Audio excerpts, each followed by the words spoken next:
Gente, mais uma vez juntos para compartilharmos a palavra do Senhor.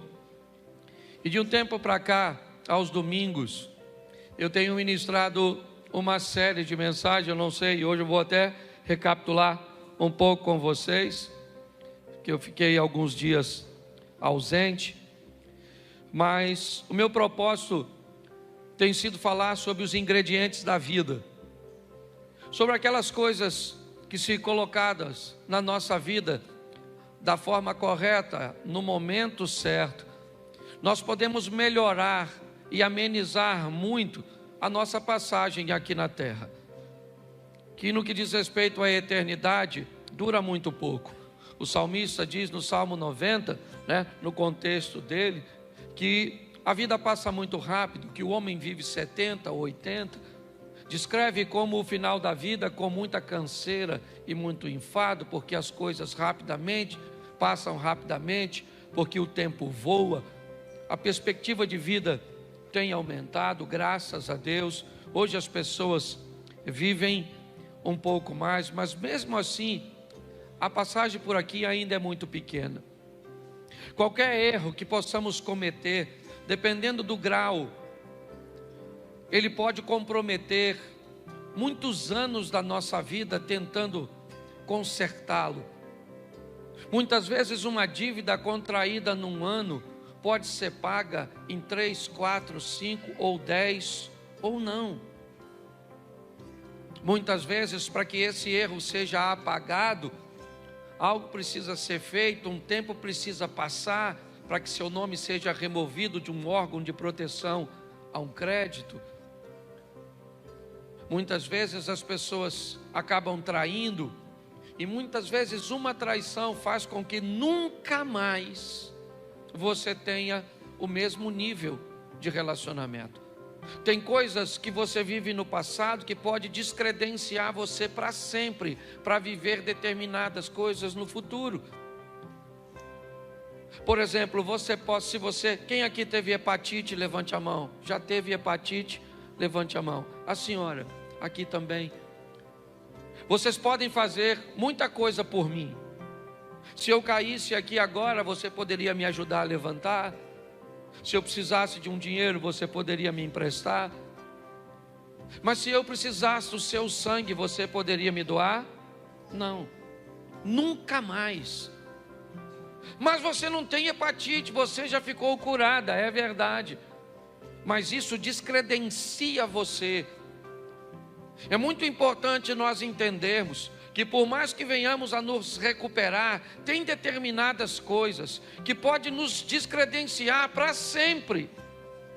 Eu estou falando aqui usando uma patologia como exemplo, mas o que eu quero falar é de que muitas pessoas cometem erros gravíssimos e depois precisam levar muito tempo, deixam de viver para sobreviver. Então, se nós diminuirmos esses erros, se nós nos tornarmos mais assertivos, se nós nos tornarmos mais sensíveis à voz e às instruções de Deus, essa margem vai diminuir. Jesus, disse: eu vim para que tenham vida e a tenham em abundância. Mas a mesma Bíblia que diz isso também diz que no mundo nós teríamos aflições. O que eu procuro mostrar para a igreja é que as aflições são inevitáveis, porém pontuais. Segundo a Bíblia, eu vivo uma vida abundante com dificuldades pontuais, e não uma vida pontual com dificuldades abundantes. É isso que muitas pessoas têm vivido: espasmos de felicidade, espasmos de conquistas. São sempre coisas esporádicas, porque o tempo inteiro são sofrimentos, o tempo inteiro é escassez, o tempo inteiro é dificuldade, o tempo inteiro é sofrimento, é solidão. Tem alguma coisa de errado. Não é isso que a Bíblia, o Deus que você serve, te propôs. O que Ele propôs foi uma vida abundante, e que volta e meia você vai sofrer. As aflições virão de forma bem pontual. Porque eu tenho aprendido e ensinado que há duas vidas. Apocalipse diz isso: ao que vencer não sofrerá o dano da segunda morte. Duas vidas, duas mortes. A segunda morte separa a nossa alma de Deus. A primeira morte separa o espírito do corpo. E Deus sempre focado em trazer bem-estar, as duas, é lógico, sempre focando a prioridade, a alma. Não temos aquele que pode matar apenas o corpo, mas temos aquele que pode matar o corpo e ainda matar a alma, separar a alma. Baseado nisso, eu peguei alguns ingredientes, já falei de 3, hoje é o quarto, são 8 na verdade. Já falei de fé, governo, pessoas, e hoje falo de objetivos. Vou falar ainda de generosidade, legado, saúde e aprendizado. Mas só para recapitular aqui, o primeiro que eu falei, vocês lembram? Eu falei de quê? É por isso que a gente tem que falar sempre. Por muito tempo eu tive dificuldade de repetir as coisas, porque parece que quem repete não tem conteúdo, fica falando sempre a mesma coisa. Mas depois eu olhei para os evangelhos, tem 4. E 3 repetem a mesma coisa, para os crentes. Por quê? Porque sabia que os crentes iam esquecer. Então Marcos escreveu e disse, é desse jeito. Aí vem no Mateus vem desse jeito. Aí vem o Marcos desse jeito. E vem o Lucas e desse jeito. E o povo ainda não lembra. Então o primeiro ingrediente é fé. Fala comigo, fé. Isso, esse é o primeiro ingrediente. Sem ela é impossível agradar o justo viverá pela isso. Então fé é a primeira coisa que você precisa ter. Até o profeta Gilberto Gil já sabia disso. Quando disse, anda com a fé eu vou, que a fé não costuma falhar. E mesmo quem não tem fé, a fé costuma acompanhar. Pelo sim, pelo não. Então até o ímpio sabe. E tem os crentes que andam sem fé, tá certo? Então eu mostrei para você que ela nasce quando você ouve, certo? É isso. A fé vem pelo e ouvir a palavra de. A fé torna tudo possível. Sim ou não? Tudo é possível aquele, mas possível não é realizável. Tem gente que me parece que confunde, porque está a fim de confundir. Porque se eu perguntasse a você, olha, domingo tem jogo no Maracanã, Flamengo e Vasco. Você vai? Você me responde assim, possivelmente. Você vai ou não? Fala para mim, se você me disser possivelmente, você vai ou não? Nossa. Se eu perguntasse para você assim, olha, vou fazer uma festinha lá na minha casa, deixa eu se tirar do Maracanã, porque Maracanã é pecado.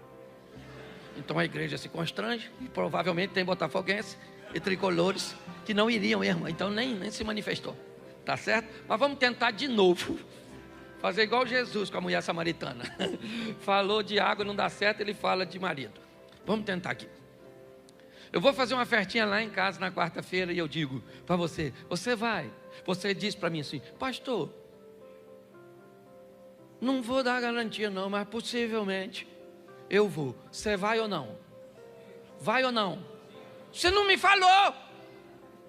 Você não falou nem que sim, nem que não. Então quando a Bíblia diz que a fé torna tudo possível, ela não está dizendo que Deus vai fazer e que não vai fazer. Ela só diz que quando você chega perto dele, o impossível se torna, mas não significa que ele vai fazer.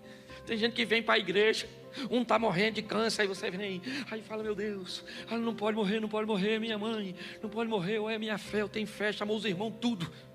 Até os cajaceiros vêm para a campanha, e vão embora, une a fé de todo mundo, aí a mãe morre. O que faltou?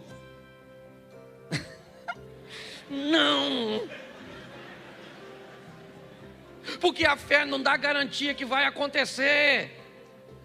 A fé traz a possibilidade, está assim de gente frustrado, porque está achando que Deus prometeu coisas que Ele não prometeu. Ele só disse, se você chega perto de mim com fé, tudo é mas se não acontecer, você ainda continua tendo fé, pronto. Por isso que tem uns povos que vai embora. Nossa, Deus falou que ia fazer, não tem palavra. Você que não entendeu direito. Então eu acho que vale até pregar de novo. Eu acho que eu vou pregar de fé de novo. Então ela torna tudo possível. Ela tem tamanho? A fé seja feita segundo a medida da sua.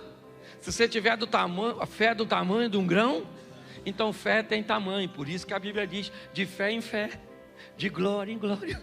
Só diz que mesmo que ela seja pequenininha, certo? Ou seja, você já pegou um grão de mostarda? Já pegou, não? Eu não tenho nem como é que eu vou comparar aqui. Sei lá, não, qualquer coisa. Não, alpiste é 10 vezes maior. Um alpiste é bem pequenininho. É só para você saber o tamanho da sua fé. Sabe esse pequenininho? A nossa não chega nem nesse pequenininho. Depois eu vou trazer aqui, vou botar na sua mão. Você vê a sua fé. Então ela vai crescendo, é de fé em fé, de glória em. E de que tipo deve ser a sua fé? Ela tem tipo, claro. Me mostre a sua fé com as suas obras. E tenha uma fé realizadora. Fala, realizadora. Vou fazer com o professor agora. O primeiro é isso, só para você não esquecer mais. Porque eu perguntei, você não lembrava?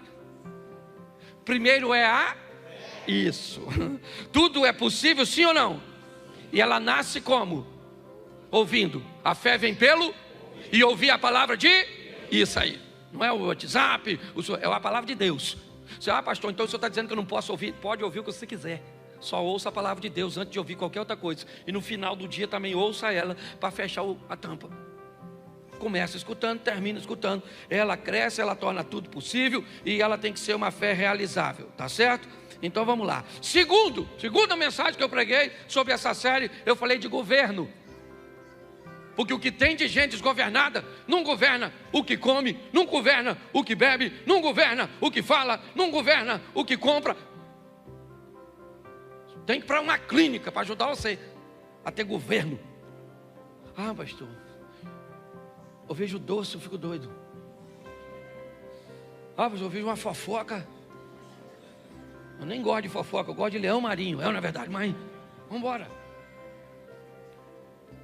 Pare e pense, governo, está lá, a Bíblia diz, Deus criou 2 astros, um para governar e o outro para governar o primeiro para governar o dia é e o segundo para governar a noite é O que a Bíblia está dizendo é que se você quer ter uma vida equilibrada, aprenda a ter governo, quer de dia, quer de noite. Quer em momentos fáceis ou momentos difíceis, nunca perca o governo, nunca perca o controle, nunca entregue o controle de sua vida para um provocador, nunca entregue um controle de sua vida para outra pessoa. Quem controla a sua vida é Deus, tá bom, isso no âmbito, mas você tem que deter o controle. Um dia, um governador da Judéia, Herodes, entrega o governo da Judéia no momento diurno, no momento agradável, na festa de seu aniversário. Já falei isso aqui, estou repetindo, você deve lembrar. Para quem? Para uma menina, Salomé, uma dançarina. O governo inteiro, Herodes era chamado de rei dos judeus. O governador da Judéia, ele pega o governo da Judéia, entrega na mão de uma dançarina e diz para ela, porque ele tinha bebido, estava alegre, estava feliz, o momento é bom, porque tem gente que perde o governo quando emagrece, quando faz uma plástica, quando ganha um dinheiro. Basta clarear, basta melhorar que pessoas perdem o governo. A Bíblia diz que se está de dia, tem que ter sol para governar o dia, e se escurecer, tem que ter lua para governar a noite. Porque tem momentos ruins, tem momentos de escuridão, onde a dor, a escassez, os problemas. E o que eu tenho nesse ambiente? Governo. Estava difícil para Jesus. Fala para seus discípulos: eu preciso do apoio de vocês, me ajude. Foi orar, quando voltou, eles estão dormindo. Jesus disse: olha, Pai, se possível for, a parte de mim este cálice. Estava escuro. Pilatos disse: se defenda. Ele disse: não. Os soldados disseram: desça da cruz. Ele disse: não. Estava de noite, mas ele tinha o governo. As pessoas o provocavam, dizendo: salvou os outros e não salva a si mesmo? Se você é o Cristo, desça da cruz. Se ele não tivesse controle, ele desceria para mostrar para os outros que ele podia, mas ele não era governado pelos outros, ele era governado por seu propósito. Jesus chama Judas de amigo e Pedro de inimigo, porque para Jesus, quem te faz o mal, te aproximando do seu propósito, inevitavelmente está te fazendo bem. Foi isso que José disse para seus irmãos: vocês não me venderam para o Egito, Deus é que me enviou na frente. O que vocês pensavam que estavam fazendo contra mim, estava fazendo a meu favor. Foi para isso. Governo. O que nós precisamos hoje é de pessoas que tenham governo. Governo para conseguir ler a Bíblia, porque tem gente que diz que não consegue. Deve ser muito caro. Ou você deve ter 24 horas por dia ocupada. Não lê porque não governa. Não ora porque não governa. Não jejua porque não governa. Não estuda porque não governa. Porque não poupa porque não governa. Não oferta porque não governa. Não dizima porque não governa. Não tem um bom casamento por quê? Porque não governa. Porque quem governa domina. Lembra que Deus está conversando com Caim sobre governo? O pecado, Caim, jaz à porta, batendo. Mas a você, Caim, é determinado a você assumir o governo e dizer: eu abro ou não abro. É assim que funciona. Essa foi minha segunda mensagem. Minha terceira, eu falei sobre pessoas e mostrei o que são pessoas: um corpo, uma alma e um espírito. Mostrei que as necessidades de pessoas são sempre pautadas nessas três esferas, seja material, emocional ou espiritual. Quando Esaú perde a sua primogenitura para Jacó, naquela venda do guisado, o que ele tem é uma necessidade material, física. Ele tem fome.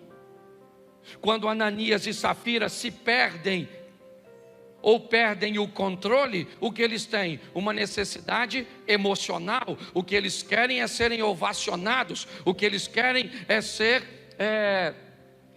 como é que eu vou dizer?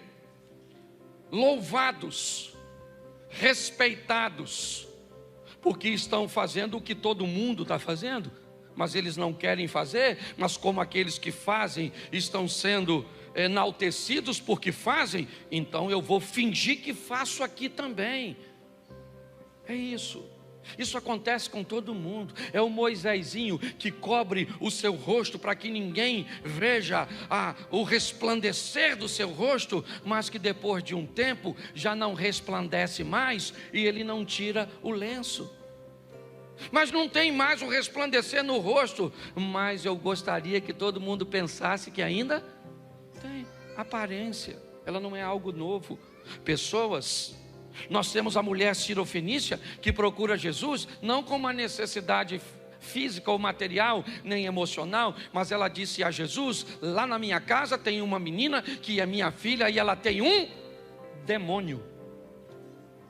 Porque necessidades de pessoas, elas atuam nas três esferas: material, emocional e espiritual.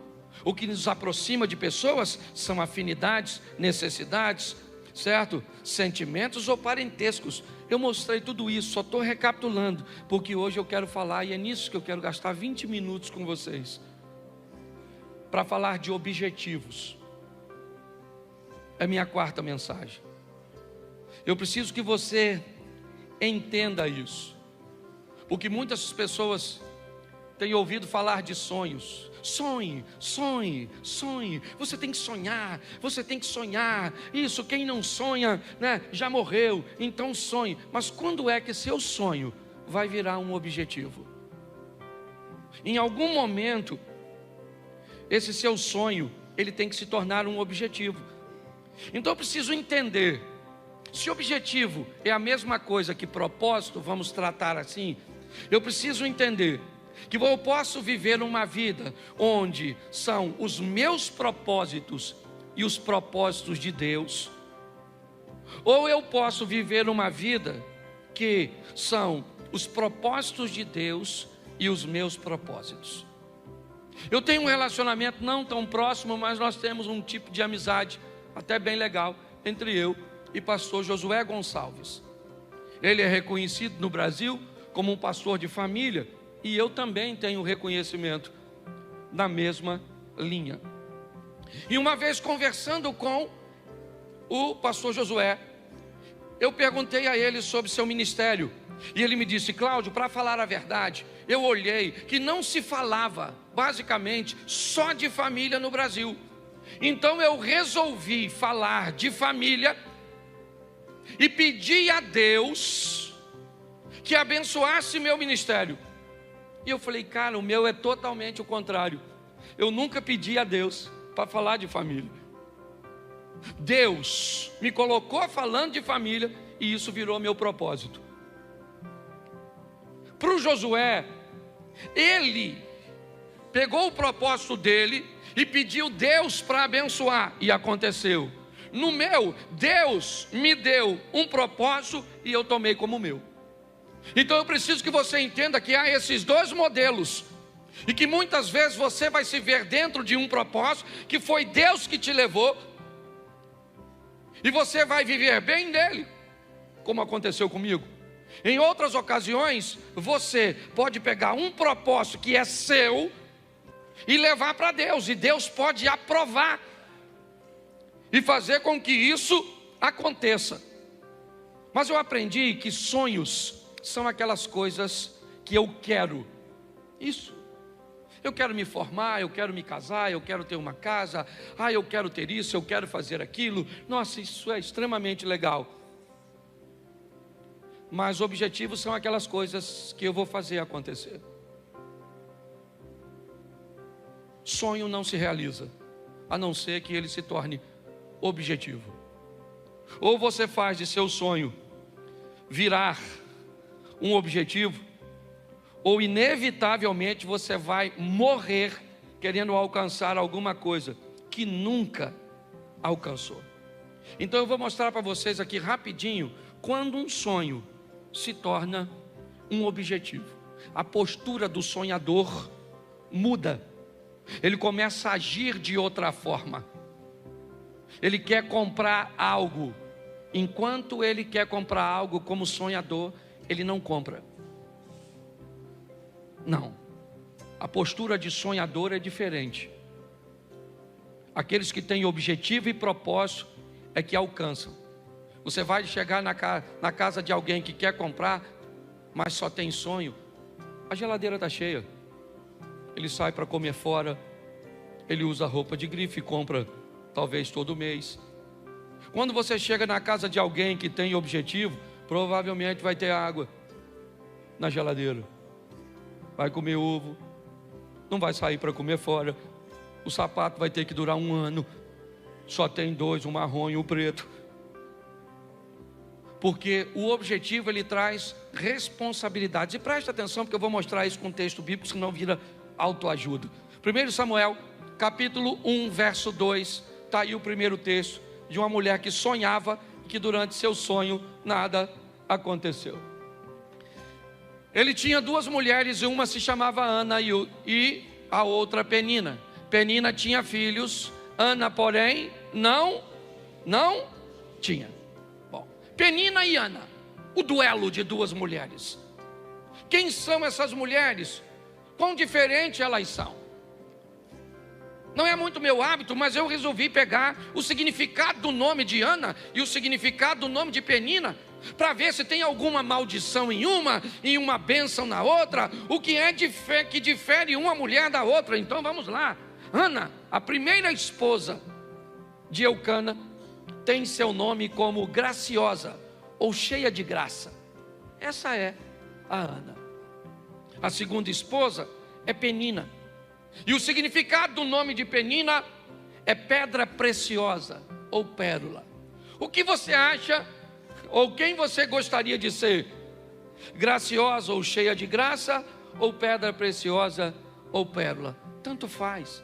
Todas duas são coisas muito boas, sim ou não? Qual é o grande problema dessas duas mulheres? É que elas não vivem a plenitude. Uma tem uma coisa que a outra não tem, e a outra tem uma coisa que uma tem, e uma quer o que a outra tem.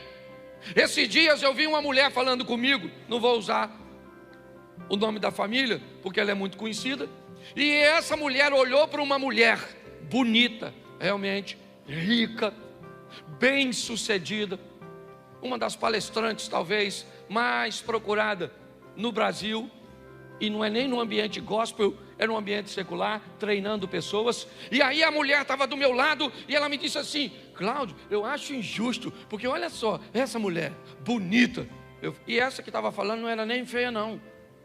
Eu falei: é bonita. Cláudio, ela tem muito dinheiro. Eu falei: tem. E essa que estava falando também não é pobre não. E olha, Cláudio, como é que ela tem essa desenvoltura para falar? Aí essa daqui não tem não. Essa estava falando, ela não é palestrante não. Eu queria ser ela, Cláudio. Aí eu olhei para ela e disse assim: nossa, eu nunca imaginei que você gostaria de ser uma mulher que perdeu um filho tão jovem. Ela me disse: como assim? Eu falei: faz pouco tempo que o filho dela morreu. E eu jamais imaginei que você gostaria que seu filho morresse. Aí ela virou para mim e falou assim: não, essa parte eu não quero não. Ou seja, quando você olha para a vida dos outros, você só quer a coisa boa, mas tem que ir tudo. Esse dia alguém falou: Cláudio, pensa eu com o ministério do pastor Vitor Hugo. Esse eu posso falar que é meu amigo. Eu falei: eu já pensei você com o câncer que ele enfrenta. Ah, mas o câncer eu não quero, eu quero a profecia. Pare para pensar. Quando nós olhamos isso, eu preciso que você reflita. O que Penina tem? Você lembra? O que ela tem? E o que Ana tem? Ela tem o quê? O amor do marido. O que Penina tem? E o que Ana tem? Penina, para ter filho, fez esforço? Sim ou não? Não, ela só teve. Bastava ver a cueca do Eucana. E a gente vai falar, tem que ser objetivo, ô irmão. Que esse dia eu estava pregando num culto, falei Eucana, tinha um cara no primeiro banco, sabe o que ele falou? Aí, pastor, Eucana também. Eu falei: não, não é isso não, maluco. Não é o cana de bebida não. Tinha uns bebum lá no culto. Falei: sangue de Jesus tem poder. Mas presta atenção. Ana fazia esforço para ser amada? Sim ou não? Não. Penina fazia esforço para ter filho? E o que Penina quer? Vamos lá, gente. Me ajuda, eu sei que é chato, né? Nunca mais eu venho nessa igreja, então vai em outra. Porque eu peço para repetir mesmo, para gravar. Pelo menos você sai daqui depois e fala: rapaz, quase que eu preguei com o pastor. Toda hora falou comigo: fala, que eu achei que era eu que pregava. Penina tinha filhos, mas queria ser. E Ana queria ter, mas era. Uma queria ter filho e a outra queria. E todas as duas queriam tudo. E tudo não vai rolar. Você tem que aprender isso. O grande problema é que tem gente que consegue coisas que você vai conseguir com muito esforço. Porque Ana vai ter filho, sim ou não? Mas foi difícil. Porque chorava, ô mulher chorona. Chorava. E a outra também não era mole não, a tal da Penina. A Penina ficava futucando Ana. Sabe? Então coloca aí para você ver. 1:4. 1 Samuel, capítulo 1, verso 4. Olha que coisa. No dia em que Eucana oferecia sacrifício, dava porções à sua mulher Penina e a todos os filhos e filhas. Olha que coisa, velho. Eucana dava oferta para Penina, sim ou não? Sim ou não? Agora vamos ver agora a Ana se recebia. Porque, olha só, e por quê? Mas a Ana dava uma porção, porque, apesar do Senhor tê-la, ele ofertava para quantas? Para as duas, mas uma queria tudo. Não vai dar para ter tudo, meu filho. Homem, por exemplo, ou é bonito ou é inteligente. Um homem bonito e inteligente. Não é homem, é mulher. Só a mulher agrega os dois adjetivos. Sim. Esse dia uma menina falou assim: pastor, eu quero um homem bonito, inteligente, rico, fiel, romântico. Eu falei: menina, se você achar o homem, já pega. Abra a mão dos outros requisitos. Porque o homem já está difícil. É homem, pega. Se é feio, vai por mim, porque o troço está difícil. Então qual é o grande problema das questões dos objetivos? Descubra qual é a sua métrica, qual é a sua medida. É isso. É todo mundo querendo o que o outro tem, o que o outro faz. Esse dia eu fui no show do Fernandinho, eu fiquei pensando, o Fernandinho cantando, eu falei: caraca, mano, podia cantar assim. Eu falei: podia cantar assim. Sei tocar violão, não canto. Ele também não prega. Que se dane, ele não prega, eu prego, eu não canto. Ele canta e está tudo jóia, porque se a gente não prestar atenção, Jesus disse que nós teríamos que ter cuidado com o exemplo da mulher do Ló. Lembra da mulher do Ló? Ela virou o quê? Por quê? Por quê? Isso, mas hoje tem gente que não precisa nem olhar para trás para virar estátua, não, múmia. Basta olhar para onde? Para o lado. Nossa, ela emagreceu. Dá uma raiva disso. Porque o que ela perdeu eu ganhei. Presta atenção. Cuidado que você pode estar rindo de você. Descubra a sua medida. Eu acho legal. Vou usar mais 2 textos e termino aqui, porque esse culto é mais curtinho. E aí, nós temos outro culto e eu vou pregar de novo. Você acredita? Lá em Israel eu preguei umas 3 vezes por dia, não foi, Mary? Estou pregando, eu estou sem tempo de pecar. Aí o pecado vem, eu digo: não, estou pregando, volta outra hora. Porque está tão difícil, mas eu estou fazendo tanta coisa que eu estou... Vou pecar, eu tenho que dormir, que eu sonho, aí peco. Quando os sonhos viram o objetivo, as coisas mudam. Ana chorou o tempo inteiro, e o que adiantou? Nada, até que um dia ela foi para Siló. Ele falou: quer saber da coisa? Que dano essa penina. Essa praga do Elcana. Esse Eli que só vive sentado, esse sacerdotezinho preguiçoso. Hoje eu vim falar com Deus. Chegou lá, Ana começa quietinha lá, e falando: Senhor, eu quero um filho, eu quero um filho, eu quero um filho. Eu quero um filho, eu quero um filho. Eu sempre quis um filho para mim, estava preocupado comigo, mas agora eu quero um filho para o teu reino. Eu quero um filho para que ele seja entregue para ti. E eu não quero saber. E a penina não teve tempo de provocar. O Elcana não teve tempo de dizer que ele era melhor. E aí o sacerdote olhou para ela e falou: e aí, Ana? Bebeu o que, minha filha? Presta atenção. O sacerdote chamou ela de pinguça. É o Satanás ou não é no sacerdote? Às vezes você pensa que o diabo não visita o pastor, não? Aliás, tem pastor que trabalha full time. Não é nem visita. Já é hospedaria. Aí o que aconteceu? Quantas vezes eu já falei besteira? Tem gente que acha que não. O pastor não briga com a mulher. O pastor não... Eu brigo, né, filho? Nós briga. Porque nós é gente. Você vai na nossa casa, está bagunçada. Entendeu? Porque tem gente morando lá que ninguém vende vidinha perfeita, não, meu filho. O bagulho é doido. Você sai daqui para ser crente, o Satanás está querendo impedir. É desse jeito que funciona. Esse dia o cara falou comigo: pastor, falar com o senhor, eu não olho para mulher nenhuma mais. Graças a Deus estou liberto. Falei: então não anda comigo. Porque se passou uma mulher bonita, o meu olho tem que querer olhar. Eu é que falo: Cláudio, você é pastor, você é casado, sua mulher está escutando isso. Isso vai dar briga depois do culto. Ô gente, pelo amor de Deus, certo? Ana foi lá e conseguiu o propósito dela, sim ou não? Quando ela deixou de sonhar e transformou seu sonho num objeto. Então mais 2 textos e a gente termina. Marcos capítulo 5, verso 25. Só peguei a história conhecida para ficar fácil para a igreja. Marcos 5, 25. Coloca aí, por favor. Isso. Estava ali certa mulher que há 12 anos vinha sofrendo de hemorragia. E ela padeceu sob muitos cuidados de vários médicos e gastaram tudo que tinha, mas em vez de melhorar, piorava. Quando ouviu falar que Jesus, chegou por detrás dele, no meio da multidão, e tocou o seu manto. Porque pensava, porque o quê? Se eu somente tocar em seu manto, ficarei. Presta atenção, qual era o sonho dela? Qual era o sonho dela? Ela queria ficar curada ou não? Sim. Ela tentou a cura no método convencional, sim ou não? Ela procurou os médicos, fez tudo o que podia, deu certo? Não, mas ela continua querendo ficar curada. É seu sonho. Mas quando é que até então é seu sonho? O que ela tem? Uma multidão.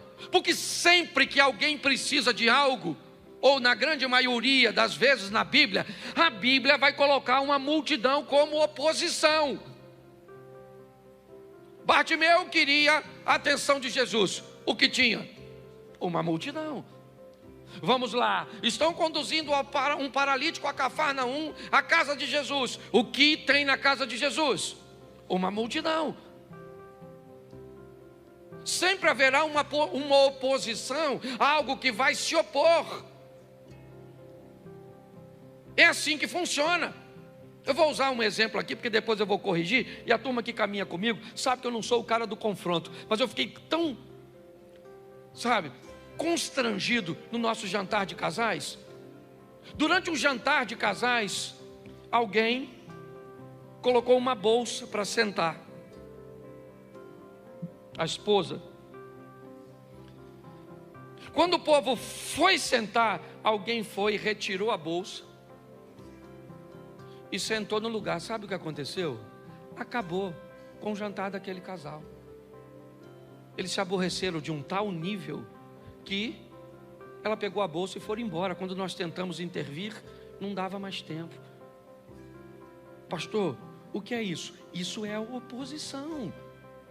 Ela vai estar nos jantares, nos almoços, elas vão estar no trânsito, ela vai estar no vizinho, ela vai estar, é a multidão, é aquilo que busca separar você do Cristo.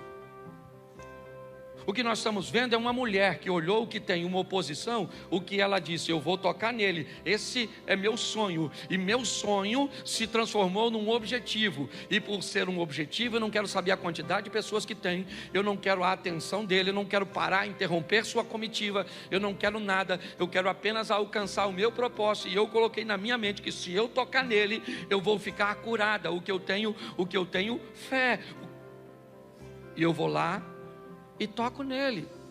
É isso que está acontecendo aqui. Quando ela faz isso, ela fica curada, porque ela fez, não simplesmente quis. Deixa eu terminar com o último texto, também muito conhecido. Lucas capítulo 15, é o setor de achados e perdidos. Capítulo 15 de Lucas. Ovelha perdida, dracma perdida, filho perdido, está tudo perdido. Verso 17, perdão. 15, verso 17. Caindo em si, disse: quantos empregados de meu pai têm comida de sobra e eu aqui morrendo de fome? Eu me porei a caminho e voltarei para meu pai e direi: pai, pequei contra o céu e contra ti. Verso 19. Não sou mais digno de ser chamado teu filho, trata-me como um dos teus. Presta atenção aí, não bota o 20 não. Deixa eu dizer até o 19. Presta atenção, porque os 3 textos que eu li, ele fala de sonho. É isso que ele fala. Ele está no momento difícil e ele diz: eu aqui pereço de fome, na casa de meu pai até os criados têm pão com fartura. Levantar-me-ei, irei ter com meu pai, vou dizer para ele. Presta atenção, tudo o que está sendo dito como uma proposta de futuro. Levantar-me-ei, irei ter com meu pai, e lhe direi: pequei contra o céu e diante de ti, já não sou digno de ser chamado teu filho, me trata como um de teus empregados. Mas tudo isso é futuro. Nada disso trouxe o perdão para o filho pródigo. Não, porque ele está dizendo: eu vou levantar, eu vou dizer, eu vou fazer, eu vou ir. Beleza, tudo isso que é sonho. Eu vou emagrecer, eu vou comprar, eu vou estudar, eu vou orar, é sempre levantar-me-ei, farei, é amanhã, é semana que vem, é isso aí. Quanto mais tempo você faz isso com o seu sonho, mais tempo leva para ele realizar. Mas quando chega ao verso 20, a seguir o sonho virou objetivo. Levantou-se e foi. Levantar-me-ei e irei. Nada aconteceu. Levantou e foi. Pronto. Ali o sonho virou objetivo. E agora, estando ao longe, o pai o viu, porque ele foi. O pai olhou, correu, o beijou, o abraçou. Traga vestes, sandálias, anel, vamos tomar um banho, porque vai ter uma festa. Você precisa entender que o importante não é se você quer comprar uma casa própria, não é se você quer melhorar seu casamento. Talvez isso até seja bem importante, porque seja a primeira fase, né? Então, como fase, o sonho é bem legal. Você quer se formar? Beleza. Você quer passar na prova? Legal. Você quer buscar intimidade com Deus? Tá certo. Mas a pergunta é: quando o seu sonho vira ou vai virar um objetivo? É nesse momento que as coisas acontecem. Volta para o verso, não está aí, ó. A seguir, levantou-se e foi. No verso anterior, levantar-me-ei e irei. Até então ele não disse nada. Levantar-me-ei, ele está com fome. Irei, ele está com fome. Ele está sozinho. Mas agora, quando ele chega, quando ele se levanta e vai, eu acho que nós